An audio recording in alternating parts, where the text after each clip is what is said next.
أما بعد فأعوذ بالله من الشيطان الرجيم. بسم الله الرحمن الرحيم.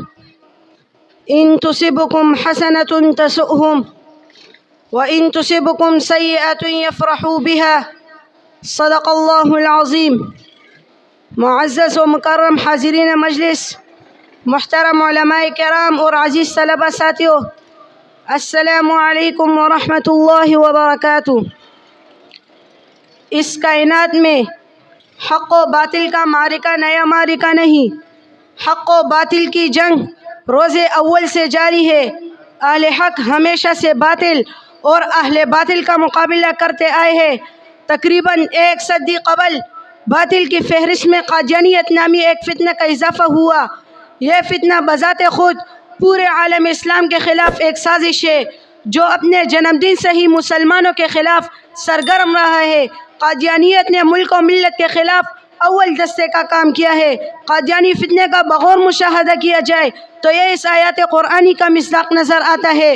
ان تصبکم حسنۃ تسؤہم وان تصبکم سیئۃ یفرحوا بها، کہ مسلمانوں کی خوشی اور راحت، مسلمانوں کو ملنے والی فراوانی اور آسانی ان کو ناگوار گزرتی ہے، اور اگر مسلمانوں کو کوئی تکلیف، مصیبت یا پریشانی لاحق ہوتی ہے تو ان کی خوشی کی انتہا نہیں رہتی.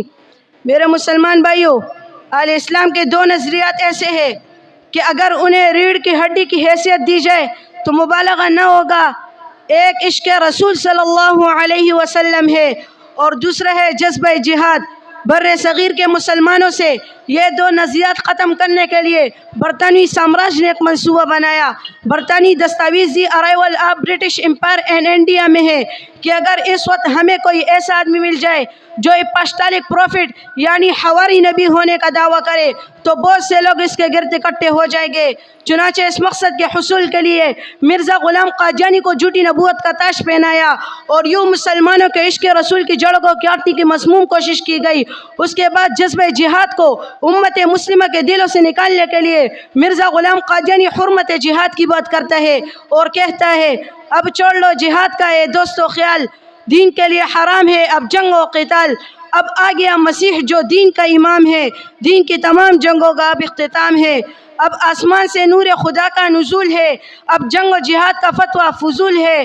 خائن ہے وہ خدا کا جو کرتا ہے اب جہاد، ممکن نبی کا ہے جو رکھتا ہے اعتقاد. مرزا غلام قادیانی کے ان اشعار کے جواب میں علامہ اقبال کا قلم بھی چل پڑتا ہے. چنانچہ علامہ اقبال نے جواب میں لکھا فتویٰ ہے شیخ کا یہ زمانہ قلم کا ہے، دنیا میں اب رہی نہیں تلوار کارگر. ہم پوچھتے ہیں شیخ کلیسا نواز سے، مشرق میں جنگ شر ہے تو مغرب میں بھی ہے شر، حق سے اگر غرض ہے تو زیبا ہے کیا یہ بات، اسلام کا محاسبہ یورپ سے درگزر.